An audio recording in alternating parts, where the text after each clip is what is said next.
I was telling you that physical exercise is very important for relaxation, and you can practice yoga as well, trekking, listening to music. Some people are very interested in music. So if you listen to music, then you will get relaxation. And if you have special favorite author, read the books of the read the books of that author.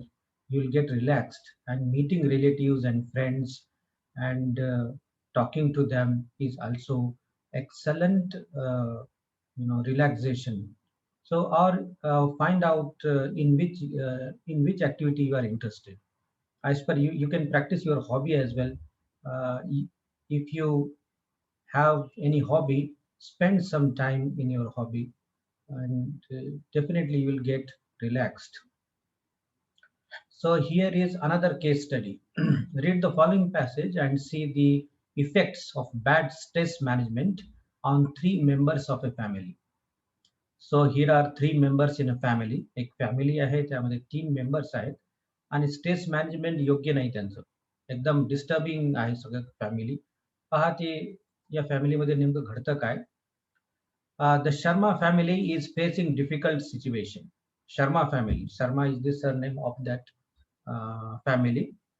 The Sharma family is facing a difficult situation.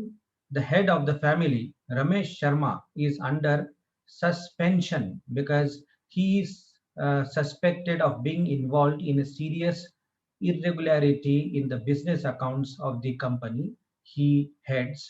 Ramesh, who has been interrogated by police, swears that he is innocent. However, newspapers and television channels have been reporting the incident, and many neighbors, friends, and relatives are no longer friends and their relatives. Okay, so hope that you understood. तुम्हाला कळलं असावं. Sharma family आहे. या शर्मा फॅमिलीचा जो head आहे, म्हणजे जे वडील आहेत त्या फॅमिलीचे, his name is Ramesh Sharma.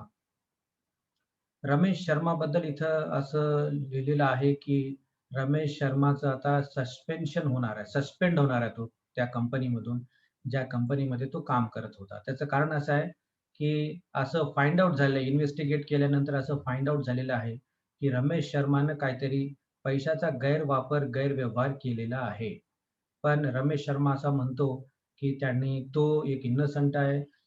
तो अशा कोणत्याच प्रॉब्लेम अशा भानगडीमध्ये त्याचं इन्व्हॉल्वमेंट बिलकुल नाही, असं त्याचं म्हणणं आहे.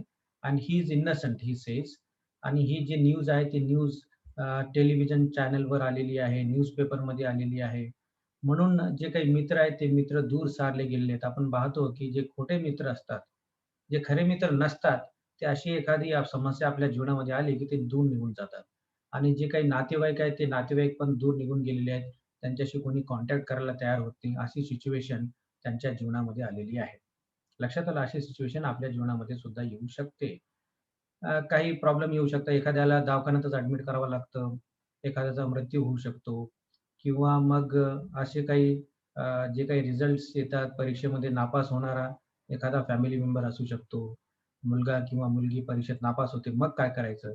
असा स्ट्रेस, अशी परेशानी कुटुंबावर येऊन कोसळते. मग त्यातून बाहेर कसं पडायचं? हा प्रश्न आहे. पण रमेश काही व्यवस्थित बाहेर पडू शकत नाही. पहा कसं होते. रमेशची पत्नी, Ramesh wife Pooja refuses to meet people. Ramesh's wife Pooja refuses to meet people, even those who want to help them. The doctor prescribes medicines to help her sleep, but Pooja takes double the recommended dose. She loses her appetite completely and spends the day sleeping. पहा रमेशची जी पत्नी आहे, पूजा तिचं नाव आहे, ती कशी react करते याला, की ती आता तिची बिलकुल इच्छा होत नाही की कोणाला भेटावं म्हणून. ती एकांकी राहते, एकटी राहते, लोनली. आणि लोकांना बिलकुल अजिबात भेटत नाही. तिला आवडतच नाही भेटणं. भेटले की लोकं प्रश्न विचारतील असं तिला वाटतं. म्हणजे जगाला फेस करण्याची तयारी रमेशच्या पत्नीची नाही, पूजाची नाही. आपण फेस करायला पाहिजे. जगाला फेस करायला पाहिजे. काही घडलं तरी जे वास्तव आहे ते सांगायला पाहिजे. तुम्ही जर नसाल, तुम्ही जर ते केलेलंच नसेल तसं कृत्य, तर ते स्पष्टपणे आपण सांगायला पाहिजे. लोकांना भेटायला पाहिजे. लोकं भेटायला जर लोकं येत असतील तर त्यांना भेटलंच पाहिजे. पण रमेशची पत्नी भेटत नाही आणि मग तिला झोप येत नाही, झोप येत नाही म्हणून जे काही मेडिसिन्स आहेत, झोपीच्या गोळ्या वगैरे आहेत, मेडिसिन्स तिला डॉक्टर देतो, की एका गोळीनं काम होत नाही म्हणून 2 गोळ्या घेते, 2 गोळ्यानं काम होते म्हणून 3 गोळ्या घेते. मग तिला रात्रभर झोप येत नाही, भूक लागत नाही, दिवसभर ती अशी गुंगीत असते. असं सगळं काही एकदम बिघडलेलं आहे. म्हणजे रमेश सुद्धा टेन्शनमध्ये आहे. रमेशची पत्नी पूजा टेन्शनमध्ये आहे आणि रमेशची जी मोठी मुलगी आहे, रमेश एल्डर डॉटर मेघना is busy handling the situation. कोण आहे हँडल करते हे सिच्युएशन आता रमेश सुद्धा हँडल करू शकत नाही, पत्नी सुद्धा त्याची हँडल करू शकत नाही. तर मेघना रमेशची जी मोठी मुलगी आहे ती she is handling the situation. She talks to the investigating agencies and her father's lawyers. Meghna is a strong, capable, and practical person. So she takes charge of the situation. She does not have patience with her mother or younger brother, who she thinks are not doing anything to help the family. मग मेघनाचा असा विचार आहे, की ती लॉयर्सना भेटते आणि investigating agency जे आहे त्यांना भेटते आणि त्यातून कसं बाहेर पडता येईल यासाठी ती प्रयत्नशील आहे आणि तिचा असा विचार आहे, की तिची आई आणि तिचा जो लहान भाऊ आहे, ते मात्र याच्यासाठी ते काहीच करून नाही राहिले, फॅमिलीसाठी काहीच करत नाहीयेत, असे एकंदरीत दिसते. Because of the tension, Meghna becomes short-tempered and shouts at everyone, so people try to avoid her. She is not able to sleep and fills each day with work. आणि मेघनाचं मग तिच्या आईची मदत मेघनाला नसते, लहान भावाची मदत नाही, वडिलांची मदत नाही. ते आपापल्या जगात आहेत, टेन्शनमध्ये आहेत. मग मेघनावर सुद्धा खूप प्रेशर वाढतं कामाचं आणि खूप प्रेशर वाढल्यामुळं ती सुद्धा अशी शॉर्ट टेम्पर्ड असल्यासारखी वागते, जोरात बोलते, लोकांना भेटत नाही आणि तिची झोप सुद्धा उडते, असं एकंदरीत दिसतं. म्हणून घरामध्ये समजा एखादा कोणी पुरुष जर काम करत असेल, पुढे होऊन जर एखादी समस्या सोडवायचा प्रयत्न करत असेल, तर बाकीचे जे कुटुंबाचे लोक आहेत त्याच्या सपोर्टमध्ये आपण राहायला पाहिजे. त्याची मदत करायला पाहिजे. आपण सुद्धा काही जबाबदारी घेऊन काम करायला पाहिजे. The younger child, Ashok, is 18 years old. He stops going to college on the pretext that he is ill. He spends most of his day in front of the computer or TV. He goes to meet his friends in the evening and stays out late because he thinks he cannot relax or find peace at home. मग त्याचा जो लहान मुलगा आहे अशोक, मग तो 18 वर्षाचा आहे. त्याच्याकडे कोणी लक्ष देत नाहीये. म्हणून तो काय करतो, की कॉलेजला जाणं थांबवतो आणि काहीतरी असे कारणं सांगतो आणि टीव्ही समोर रात्रंदिवस बसलेला असतो, कॉम्प्युटर घेऊन बसलेला असतो आणि मित्र जेव्हा संध्याकाळी येतात त्यांच्यासोबत बाहेर जातो. बऱ्याच वेळ बाहेर रात्री राहतो आणि तो असा विचार करतो, की घरी मला रिलॅक्सेशन मिळत नाही, घरी शांती नाही. So this is the problem. असं जर समस्या असेल एखाद्या घरामध्ये, तर ते घर कोलॅप्स होऊन जातं. ते घर घर संपतं. लक्षात आलं, की घरचा जो कर्ता माणूस आहे, त्यांनी सिच्युएशन कशी हँडल करायची, ते त्याने विचार केला पाहिजे त्यावर आणि त्यातून कसं बाहेर पडायचं हा सुद्धा विचार केला पाहिजे. इथं तसं विचार केलेलं दिसत नाहीये. Here are some ways to coping with stress. ही जी केस स्टडी आपण केलेली आहे, त्या केस स्टडीवर थोडंसं लक्ष केंद्रित करा आणि थोडा विचार करा, की यातून कसे ते बाहेर पडू शकले असते. अशोकच बाहेर पडू शकला असता, मेघनाची गरजच नव्हती. मेघना पण करू शकली असती, पण तिला हे काही शक्य होऊन नाही राहिलं. अशोकची पत्नी पण करू शकली असती, पण तिनं सुद्धा तसंच मेंटल स्ट्रेस घेतलं आणि आज जबाबदारी पार पाडू शकली नाही. तो लहान मुलगा आहे, तो सुद्धा आपली जबाबदारी समजू शकला नाही. असं जर प्रत्येक जण कुटुंबातलं केलं, तर कुटुंब कसं होतं कोलॅप्स होऊन जातं, संपून जातं कुटुंब. म्हणून जबाबदारीने वागणे सुद्धा फार आवश्यक आहे. प्रत्येक माणसाच्या जीवनामध्ये दुर्घटना घडतात, पण त्यांना रिएक्ट कसं करायचं, ते सुद्धा तुमच्यावर अवलंबून असतं. Here are some ways to cope with stress. Stress जर तुमच्यावर आलं असेल, तुम्ही स्ट्रेसफुल असाल, तुमच्यावर काही संकट आले असतील, तर मग काय करावं? कशा पद्धतीने त्याला फेस करावं? याबद्दलचे काही टिप्स इथे दिलेले आहेत. तर go at least 7 to 8 hours sleep. सगळ्यात महत्त्वाची तुमची झोप. झोप चांगली लागणे फार महत्त्वाचं आहे. झोप जितकी चांगली असेल, तितकं तुमचं शरीर, तुमचं मन आणि तुमची काम करण्याची जी शक्ती आहे, ती योग्य असते, चांगली असते. झोप जर कमी असेल, तर तुम्ही काम व्यवस्थित करू शकत नाही. म्हणून व्यवस्थित झोप घेणे फार आवश्यक आहे. व्यवस्थित झोप घेण्यासाठी शारीरिक आणि मानसिक थकवा सुद्धा तितकाच आवश्यक आहे, हे लक्षात ठेवा. तुम्ही शारीरिकदृष्ट्या जर थकले, तरच व्यवस्थित झोप घेऊ शकता. थकलेच नाही तर झोप घेऊ शकणार नाही. हेल्दी डाएट, एक हेल्दी डाएट, योग्य चांगलं असं आरोग्य आपल्याला जर राखायचं असेल, तर आपलं जे जेवण आहे, आपलं खानपान आहे, ते चांगलं असलं पाहिजे. आरोग्याला पोषक असं डाएट आपलं असलं पाहिजे. That is very important. Healthy diet ज्यामध्ये व्हिटॅमिन्स आहेत, ज्यामध्ये मिनरल्स आहेत, ज्यामध्ये फ्रुट्स आहेत, व्हेजिटेबल्स आहेत, डाळी आहेत, पल्सेस. तुम्ही नॉन व्हेजिटेरियन खात असाल तर फिश आहे, मटन आहे किंवा चिकन आहे, कर्ड, दही. हे these are very important things. Milk, these are very important things. आपण जे असं नाही की बा मला सफरचंद खायलाच भेटत नाही, ₹200 किलो आहे, ते सफरचंद कसं खाणार? असं नाही. जी फळं उपलब्ध आहेत, ते फळं आपण खायची आणि हेल्दी डाएट. मसाल्याचे पदार्थ खायचे नाही. जास्तीचं जेवण अनावश्यक करायचं नाही. जेवढं लागतं तेवढं जेवण करायचं. त्यात डेली एक्सरसाइज करणे सुद्धा फार महत्त्वाचे आहे. आपण एक्सरसाइज पाहिलंच आहे आधी. आणि आपले जे एक्सरसाइज केल्यामुळं काय होतं, की स्ट्रेस कमी होतं आणि जे काही एक आपल्याला आपल्यामध्ये आळस असतो, सेडंटरी अ, अ, इनॅक्टिव्हनेस आणि आळस जो असतो तो निघून जातो. त्यामुळे दररोज आपण एक्सरसाइज करायला पाहिजे. एक्सरसाइज करण्यासाठी एकदाच तुम्ही सुरुवात केली 2 तास एखाद्या दिवशी एक्सरसाइज केलं तर असं करू नका. अर्धा तास करा. मग काही दिवस अर्ध्या तासानंतर मग 40 मिनिटं, मग थोडंसं असं 1 सव्वा तासपर्यंत एक्सरसाइज करायला हरकत नाही. फिरायला मॉर्निंग वॉक आपण घेतलं पाहिजे. एक्सरसाइज व्यवस्थित करायला पाहिजे. आणि तुम्ही खूप जर कठीण परिश्रम करत असाल, शेतामध्ये काम करत असाल, तर एक्सरसाइज सकाळी जायची गरज नाही. कारण तुमचं एक्सरसाइज आपोआप होतं. Get away from stressful situation whenever you can. Take short breaks to refresh yourself. Go on a holiday or spend time with the people who do not belong to the situation that causes you stress. तर काही लोक असतात आपल्या आजूबाजूला. त्याच्यामुळे सुद्धा आपल्याला खूप स्ट्रेस येतो. त्यामुळे आपल्याला खूप त्रास होतो. काही लोक असे असतात, की तेच पुन्हा बोलणारे असे असतात. तर असे लोकांपासून थोडं दूर राहा आणि एक हॉलिडेजवर 1-2 दिवस जर काही बदल तुम्हाला प्रवास करा, दुसऱ्या ठिकाणी जाऊन राहा. बदल घडून येईल. त्यामुळे स्ट्रेस कमी होईल. आणि जे सिच्युएशन आपल्या जीवनामध्ये आहे, जे काही परिस्थिती आपल्या जीवनात आलेली आहे, त्या परिस्थितीशी आपण ॲडजस्ट करायला पाहिजे. ॲडजस्ट करणं शिकलं पाहिजे. ॲडजस्ट करणं फार महत्त्वाचं आहे. असे जगामध्ये कोणती समस्या नसते, की ज्यातून बाहेर पडता येत नाही. सगळ्या समस्यातून बाहेर पडता येतं. फक्त पेशन्स पाहिजे, रिलॅक्सेशन पाहिजे आणि जीवनामध्ये संकटं येतात. जे काही आपण कमवलेलं आहे, ते एक वेळ अशी येऊ शकते, ते गमवावं लागेल. गमावल्यानंतर सुद्धा पुन्हा एकदा तयारी करायची काही कमवण्यासाठी आणि आपण तयार व्हायचं आणि पुन्हा एकदा संघर्ष करायचं. याची तयारी आपली असली पाहिजे. त्या तयारी असली तरच तुम्ही जीवनात यशस्वी होऊ शकता. Otherwise it is very difficult. फारच श्रीमंत आपण जीवनामध्ये झालोच पाहिजे असं आवश्यक नाही.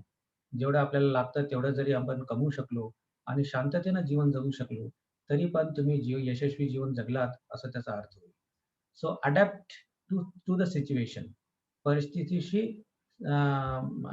समझोता करणे, परिस्थितीशी ॲडजस्टमेंट करणे, दॅट इज व्हेरी इम्पोर्टंट. आता आपण जे काही केस स्टडी पाहिलेली आहे, त्यामध्ये तर कोणीच परिस्थितीला समजून घेतलेलं नाही. परिस्थितीशी ॲडजस्टमेंट केलेलं नाही. प्रॉब्लेम जे काही त्यांच्या जीवनामध्ये आलेले आहे, त्याचा अभ्यास करायचा प्रयत्न फक्त मेघनाने केलेला आहे. मेघना, ती जी मुलगी आहे, ती सुद्धा तिच्यावर स्ट्रेस वाढल्यामुळं तिला कोणी मदत करत नाहीये. फक्त ती एकटीच फिरते इकडून-तिकडं. बाकीचे कुटुंबाचे लोकं मदत करत नाहीत. म्हणून तिच्यावर सुद्धा स्ट्रेस वाढलेला आहे. सगळ्यांनी मिळून काम जर केलं, तर किती वाईट परिस्थिती आपल्या जीवनामध्ये आली, तर त्यावर आपण मात करू शकतो. Set realistic goals. आपले जे जीवनातले ध्येय आहेत, उद्देश आहेत, जे आपल्याला मिळवायचं आहे, ते कसं असलं पाहिजे? रिअलिस्टिक असलं पाहिजे. वास्तव असलं पाहिजे. वास्तविकता त्यामध्ये असली पाहिजे. असं एखादा मोठा गोल आपण सेट करायचा आणि नेहमी दुःखी राहायचं, की ते आपल्याला मिळवताच येत नाही, शक्यच नाही. असं नाही करायचं. जे आपल्या कॅपॅसिटीमध्ये आहे, जितकी काही आपली कॅपॅसिटी, आपली शक्ती आहे, त्या शक्तीद्वारे आपण ते मिळवू शकतो, ते आपल्याला शक्य आहे. असे गोल्स, असे ऑब्जेक्टिव्हज आपण ठेवले पाहिजेत आपल्या जीवनामध्ये. Impossible objectives, goals should not be there. Learn to think positively and optimistic. Positive thinking असली पाहिजे आपली आणि नेहमी आपण आशावादी असलो पाहिजे. That is very important. Leave work as far as possible at the work place and relax completely once you are home. घरी आल्यानंतर एकदम रिलॅक्स राहायचं. वर्क प्लेसमध्ये जेव्हा जिथं आपण काम करतो तिथे एकदम ऍक्टिव्ह असलो पाहिजे आपण. Talk about your feelings of anxiety, fear, अँगर, depression to people you feel close to. आपले अगदी जवळचे जे काही नातलग असतात, नातेवाईक असतात, घरचे लोक असतात, त्यांच्यापुढे तुमचं मन तुम्ही मोकळं करू शकता. मनामध्ये जे काही भीती आहे, जे काही तुम्हाला वाटतं, जे टेन्शन येतं, ते तुम्ही बोलू शकता. अशा लोकांसमोर बोलायचं, जे लोक तुम्हाला चांगला सल्ला देतील, ऐकून घेतील आणि दुसऱ्यांना तुम्हाला काय वाटतं ते दुसऱ्यांना सांगणार नाहीत, अशी लोक. असे लोक निवडायचे आणि त्यांना सांगायचे, त्यांच्यासोबत शेअरिंग करायचं. त्यामुळे थोडंसं रिलॅक्सेशन मिळतं. पण अशा लोकांसोबत शेअरिंग करू नका, जे धोकादायक असतं. दुसऱ्यापर्यंत पोहोचवून देतात आणि कॉम्प्लिकेशन खूप वाढून जातं. तर अशा लोकांना सांगायचं अजिबात नाही. लोकं कशी रिएक्ट करतात आणि मेडिटेशन करणं सगळ्यात उत्तम आहे. Meditation is very important. Talk about your feelings and anxiety, fear, अँगर, resentment to people you feel close to. It is always a relief to get something that is bothering you off your chest. आणि जे खूप त्रासदायक आहे ते बोलून तुम्ही त्यातून मोकळे होऊ शकता आणि थोडंसं शांती तुम्हाला मिळू शकते. पण बोलताना कोणालाही सांगायचं नाही. निवडा तुम्ही लोक कोणाला सांगायचं आहे ते आणि आयडेंटिफाय करा आणि त्यांना सांगा जे दुसऱ्यापर्यंत ती न्यूज पोहोचवत नाहीत. ज्यांचे हलके कानाच्या लोकांना सांगू नका. So here the topic ends. ते टॉपिक आपलं जे आहे ते इथं संपलेलं आहे. आता शेवटचा जो टॉपिक आहे दॅट इज ॲडव्हर्टायझिंग. ॲडव्हर्टायझिंग. तर प्रोफेशनल लाईफमध्ये ॲडव्हर्टायझिंग फार महत्त्वाचं आहे. ॲडव्हर्टायझिंग. समजा फॉर एक्झाम्पल तुम्ही खूप चांगली कंपनी चालवता, पण त्या कंपनीच्या प्रॉडक्टबद्दल लोकांना माहीतच नाही. कंपनीचे प्रॉडक्ट खूप चांगले आहेत, मार्केटमध्ये आहेत, पण लोकांना माहीतच नाही. तर त्याचा काय अर्थ आहे? त्याचा काही उपयोग होणार नाही. लोकांपर्यंत हे तुमचे प्रॉडक्ट चांगले आहेत, याची ॲडव्हर्टायझिंग पोहोचली पाहिजे. Therefore advertising is very important. आणि ॲडव्हर्टायझिंग एक फार महत्त्वाचा बिझनेस आहे. It is a great business, very important business. आपण पाहतो एखादं टीव्ही पाहत बसलो आपण, तर अर्धा वेळ तर ॲडव्हर्टायझिंगमध्येच जातो. You might have seen that. So advertising is the business of drawing people's attention to a product, service to try and convince potential customers into buying or using that product or service. It is done to boost sales. The attention drawn must be positive, hence advertisements tend to favorably stress the key point of the product or service. म्हणून जे काही खरीददार आहेत, जे customers आहेत, त्यांच्यापर्यंत तुमचं जे प्रॉडक्ट आहे, ते प्रॉडक्टची क्वालिटीज काय आहे, हे पोहोचवणं फार आवश्यक आहे. आणि अशा पद्धतीने ॲडव्हर्टायझिंग करावं लागेल तुम्हाला, जेणेकरून जे काही ॲडव्हर्टायझिंग पाहणारे, ऐकणारे कस्टमर्स आहेत, त्यांनी तुमचा प्रॉडक्ट खरेदी केला पाहिजे. That is very important. Types of advertising and advertising media. Types of advertising and advertising media. वेगवेगळ्या टाइपचे ॲडव्हर्टायझिंग कोणते असतात, ॲडव्हर्टायझिंग मीडिया काय आहे, that we are going to discuss now. Nowadays, it is tough to go a single day without encountering advertising in all its forms. Virtually any medium can be used, which means we are likely to come across ads everywhere we go. The section below explores the most common forms of advertising. तर वेगवेगळ्या ॲडव्हर्टायझिंगचे medium आहेत. These are the common types. Common types कोणकोणते आहेत पहा. Billboards. What is billboard? Billboard is a large outdoor signboards on which advertising can put up creative image of their product for the public to see. They are a common form of advertising, typically located in high traffic areas. A billboard attempts to be as eye-catching as possible and is located in a traffic-heavy location where passers-by can easily see the ad, the advertisement. Billboards हे मोठे hoardings असतात. आपण पाहतो मोठमोठ्या चौकामध्ये hoardings लागलेले असतात, billboards लागलेले असतात. त्यावर प्रोडक्ट असतं, प्रोडक्टचे जे काही युजेस आहेत ते दिलेलं असतं. So that is very important. आणि जिथून खूप रहदारी आहे, जी वस्ती जिथून बरेच लोकांना दररोज जाणं येणं करावं लागतं, असं ठिकाण निवडायचं आणि तिथं मोठं बोर्ड लावून द्यायचा. तर तुमचे जे ॲडव्हर्टाइजमेंट आहे, ते ॲडव्हर्टाइजमेंट लोकांपर्यंत पोहोचून जाते. Then print. जे प्रिंट मीडिया आहे, that is also very important medium of advertising. Press advertising. This describes any advert that comes in the form of printed material. Therefore, ads in newspapers, magazines, journals, etc., all come under print advertising. Such advertising has the potential to reach a to reach broad audience, as the ads may appear in national or local newspapers or may appear in popular magazines which target a large readership base. When you get the chance, compare the style of advertisements in newspapers against the style of advertisement in magazines. Are there, there are so many, newspapers are there. बरेच असे newspapers आहेत, national, international, state, regional, local. हे सगळे न्यूजपेपरचे प्रकार आहेत. त्या न्यूजपेपरमध्ये तुम्ही ॲडव्हर्टायझिंग देऊ शकता, किंवा मॅगझिन्स असतात, फेमस मॅगझिन्स जे बरेच लोक वाचणारे असतात, त्यामध्ये सुद्धा ॲडव्हर्टायझिंग आपण देऊ शकतो.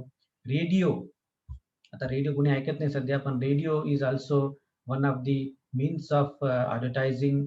त्यावर जे ॲडव्हर्टाईज येते ते लोक ऐकतात. And there are two types of radio ads. Radio ॲड्समध्ये दोन प्रकार आहेत. एक live reads during a show. A radio jockey, a person who plays recorded music for listeners, will read out an advertisement or endorse, publicly support a company, product or service. एक live reads आहेत. Live reads मध्ये radio मध्ये जे काही संचलन करणारा व्यक्ती असतो, तो ती सगळं काही ॲडव्हर्टायझिंग वाचून दाखवू शकतो, सांगू शकतो तुम्हाला की या कंपनीचे प्रोडक्ट चांगले आहेत म्हणून. किंवा produced spots. The advertisement agency records their ad and sends it to the radio station for playback. आणि प्रोड्युस्ड स्पॉट्स दुसरा प्रकार आहे रेडिओ ॲडचा. यामध्ये ती कंपनी रेकॉर्ड करते ॲडव्हर्टाइजमेंट आणि रेडिओ एजन्सीला पाठवते. रेडिओ एजन्सी त्याला प्ले करून लोकांपर्यंत पोहोचवतात. These are the two types of radio ads. हे MCQ मध्ये येऊ शकतं पहा. Live reads and produced spots, these are the two types of radio ads. The next is television. आता टेलिव्हिजन बद्दल तर आपल्याला जास्त चर्चा करायची गरज नाही. टेलिव्हिजन तुम्ही सगळेच पाहतात. and when the program goes on, there is break, and in the break we come across many advertisements. खूप असे ॲडव्हर्टाइजमेंट्स आपण पाहतो, and they are very important. आणि त्या ॲडव्हर्टाइजमेंट्स मधूनच आपल्याला कळतं की कोणता प्रोडक्ट कसा आहे.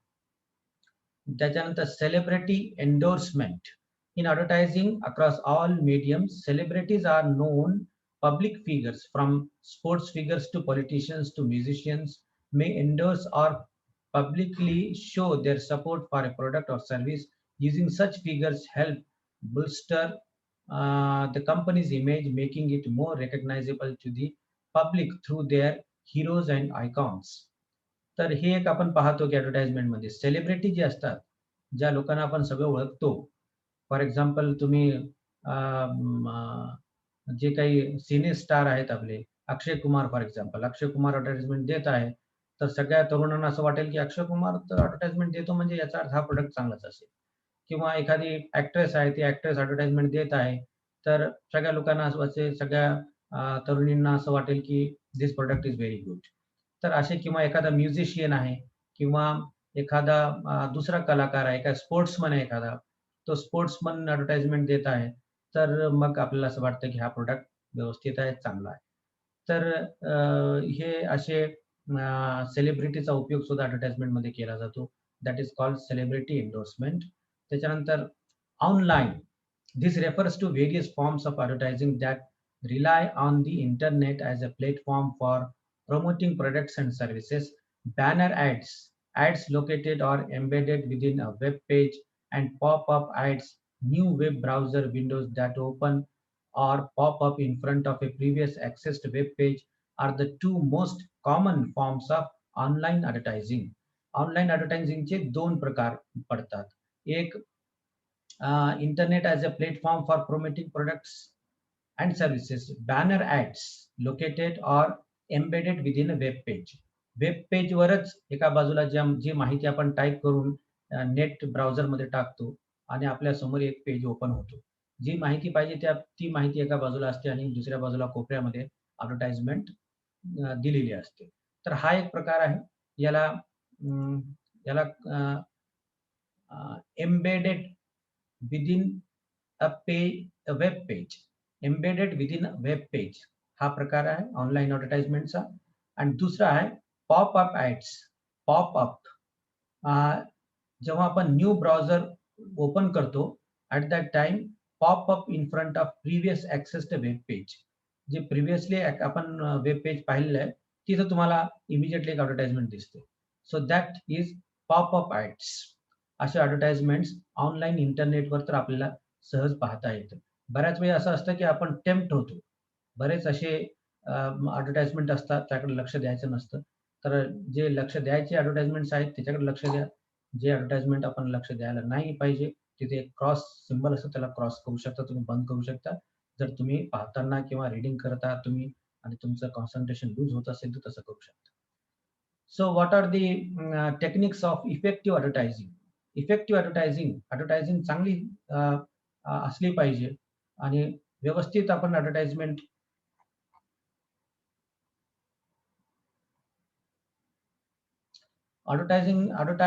हा इफेक्टिव्ह असली पाहिजे. चांगली ॲडव्हर्टाइज असली पाहिजे. त्याच्यासाठी कोणकोणते बाबी असणे आवश्यक आहे? तुम्हाला समजा एखादी ॲडव्हर्टाइजमेंट तयार करायची आहे, तर कोणकोणत्या बाबीकडे लक्ष दिलं पाहिजे तुम्ही? Attention grabbing. Ads use catchy music, striking images, bold text etcetera. तर हे अटेन्शन ग्रॅबिंग तुमचं अगदी लक्ष तिकडे गेलं पाहिजे ॲडव्हर्टाइजमेंटकडे. तर लक्ष केव्हा जातं? जेव्हा एखादं म्युझिक एकदम बेस्ट म्युझिक आहे त्या ॲडव्हर्टाइजमेंटमध्ये किंवा अशी इमेज आहे, ती इमेज सर्वसामान्य नाही किंवा टेक्स्ट असेल, टेक्स्ट म्हणजे शब्द असतील, तर बोल्ड असले पाहिजे. बोल्ड टेक्स्ट असेल, तर मात्र इमिडिएट त्या पाहणाऱ्याचं अटेन्शन तिकडे जातं. आणि काही इमेजेसचा उपयोग सुद्धा तुम्ही करू शकता, such as babies, friendly pets, pet animals, लहान मुलाचे चित्र वगैरे. जसं आपण पार्ले-जीवरचं जे लहान मुलाचं चित्र आहे, ते फारच कॅची आहे. आपण ते पाहतच राहावं असं वाटतं. आणि पार्ले-जीचा तो स्पेशल आता इमेज बनलेली आहे. त्याला दुसरं कोणी कॉपी करू शकत नाही. असे जे काही तुम्हाला इन्व्हेंट करता येत असतील आणि शोधता येत असतील आणि तसं वापरता येत असेल ॲडव्हर्टाइजमेंटमध्ये, तर ते बरंच चांगलं होईल. Key features. Ads focus on those features or characteristics of the product that the customer can benefit from. For example, an ad for a laptop would highlight the distinguishing points that set the laptop apart from its competitors. तर एखाद्या लॅपटॉपची add आहे समजा, की features, महत्त्वाचे वैशिष्ट्य. एखादा product आहे, त्या प्रॉडक्टचं काय वैशिष्ट्य आहे बाबा? त्या प्रॉडक्ट हा दुसऱ्या प्रॉडक्टपेक्षा कसा वेगळा आहे? समजा फॉर एक्झाम्पल लॅपटॉपची ॲड आहे. तर लॅपटॉपची ॲड तुम्ही कशी द्याल किंवा कशी दिली गेली पाहिजे? ते जे लॅपटॉप आहे, ते लॅपटॉप दुसऱ्या लॅपटॉपपेक्षा कसा वेगळा आहे? आणि काय-काय याचे फीचर्स आहेत, काय-काय स्पेशालिटीज आहेत, ते सगळे त्या लॅपटॉपमध्ये दिसले पाहिजे. लक्षात आलं? So such key features should be there. Layout and structure. Apart from radio ads, advertising is a visual form of communication. Therefore, there is a need for communication to be arranged in a clear layout with some structure so that viewers can rapidly process the uh, वेळ थोडीशी कमी आहे. Clear layout with the structure so that viewers can rapidly process the ad and understand immediately what is being sold. त्या ॲडव्हर्टाइजमेंटचा जो layout आहे, एकंदरीत जी रचना आहे, तर व्यवस्थित असली पाहिजे. बारीक अक्षर असायला नको, इमिडिएटली समजलं पाहिजे. एका दृष्टिक्षेपात समजलं पाहिजे, की ती ॲडव्हर्टाइजमेंट वगैरे कशाची आहे. ऑफर्स असतील त्यावर, तर ऑफर्स सुद्धा एका कोपऱ्यामध्ये राउंड करून, स्ट्रक्चर करून आणि पाहणाऱ्याचं लक्ष इमिडिएटली त्याच्याकडे गेलं पाहिजे. अशा पद्धतीने ऑफर्स सुद्धा ॲडव्हर्टाइजमेंटमध्ये दिले जातात, की पहिले 5 जर खरेदी करणारे असतील, तर त्यांना ही ऑफर असेल वगैरे, वगैरे. असे तुम्ही ऐकलं असेल. असं तुम्ही बऱ्याच वेळी पाहिलं आहे advertisements. Then the next one is billboards. Since target views are commuters in a rush to get to their next destination, billboards need to convey information clearly and in a striking manner. This may be done through innovative catchphrases, slogans, or powerful eye-catching images. Billboards do not carry more text than necessary because commuters will not stop to read.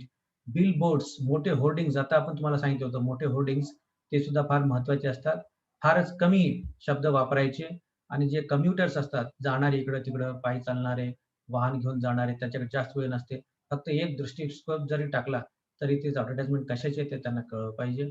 अशा पद्धतीने advertisement तयार करायला पाहिजे. Print. In print ads, concepts such as color, white space, the amount of space in ad, and empty space, font size, image, logos. These are very important. Heavy text, visually unappealing with too many colors clashing. All that is important. जे print advertisement आहे न्यूजपेपरमध्ये द्यायची आहे किंवा मॅगझिनमध्ये द्यायची आहे, तर त्याच्यासाठी कलर कोणता वापरता तुम्ही, कोणत्या कलरमध्ये ते ॲडव्हर्टाइजमेंट देता, कलरफुल मॅगझिन जर असेल तर, फॉन्ट साईज काय असला पाहिजे, वगैरे, वगैरे. लोगो कोणते वापरले पाहिजे, दॅट इज व्हेरी इम्पॉर्टंट आणि अट्रॅक्टिव्ह ती ॲड दिसली पाहिजे.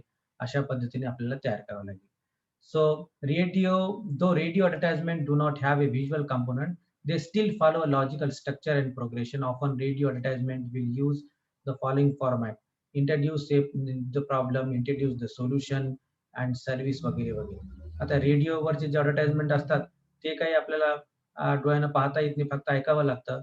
म्हणून काय करावं लागेल तुम्हाला आधी प्रॉब्लेम सांगावा लागेल, मग त्यावर काय उपाय असेल ते सांगावं लागेल आणि कोणत्या कंपनीचं प्रॉडक्ट त्यावर उपाय देऊ शकतो हे सांगावं लागेल. अमृतंजनची ॲड, झेंडूबामची ॲड वगैरे तुम्ही ऐका, म्हणजे हे तुम्हाला कळेल, की अगदी सुरुवातीला प्रॉब्लेम सांगतो कोणीतरी येऊन, अ, म्हणजे डोकं दुखत आहे किंवा मानेत दुखत आहे किंवा मग सर्दी झालेली आहे वगैरे, वगैरे. मग त्यावर उपाय कोणीतरी सुचवतो आणि कोणता प्रॉडक्ट वापरलेला आहे ते सुद्धा सांगितलं जातं. Television ads. In television ads, music, narration, and video must be flawlessly coordinated with one another. Information should be conveyed in a clear manner that is also captivating. Television ads तुम्ही त्याचा अभ्यास करा. सिस्टमॅटिकली ॲड तयार केली असते. Music त्यामध्ये असतं, problem सांगणारा व्यक्ती असतो, सोल्युशन असते, वगैरे, वगैरे. Everything is there and it is systematically arrange केलेली असते. आणि पुन्हा ऑनलाईन जे ॲडव्हर्टाइजमेंट आहे ते आपणच पाहिलेलंच आहे आता. की नेट तुम्ही ओपन केल्याबरोबर बाजूला ॲड्स दिसतात तुम्हाला. तुमचं अटेन्शन जे काही तुम्ही ओपन केलेलं आहे, जी माहिती तुम्ही पाहताय त्याच्याकडे नंतर जातं, पण ॲडव्हर्टाइजमेंटकडे आधी जातं. इतके कॅची ॲडव्हर्टाइजमेंट्स ते तयार केले असतात. So most online advertisements are similar to print ads, only more succinct. Often online ads include active links that the user can click. आणि ते ॲड छोटे दिले असतात, पण जास्तीची माहिती तुम्हाला पाहिजे असेल तर लिंक दिली असते. त्या लिंकवर तुम्ही क्लिक केलं, की सगळी डिटेल माहिती देणारा नवीन पेज प्रॉप अप करतो, म्हणजे ओपन होतो आणि तिथं तुम्ही ते सगळी ॲडव्हर्टाइजमेंट पाहू शकता. So these are certain features of advertisement. ही ॲडव्हर्टाइजमेंट माहिती करून घेणं आवश्यक आहे. कारण प्रायव्हेटायझेशनमध्ये जेव्हा आपण काम करतो त्यावेळेस advertising is very important. Advertising फार महत्त्वाची आहे. तर मला वाटते आता आपला सिलेबस तिथं संपलेला आहे. रेकॉर्ड स्टॉप करतोय मी.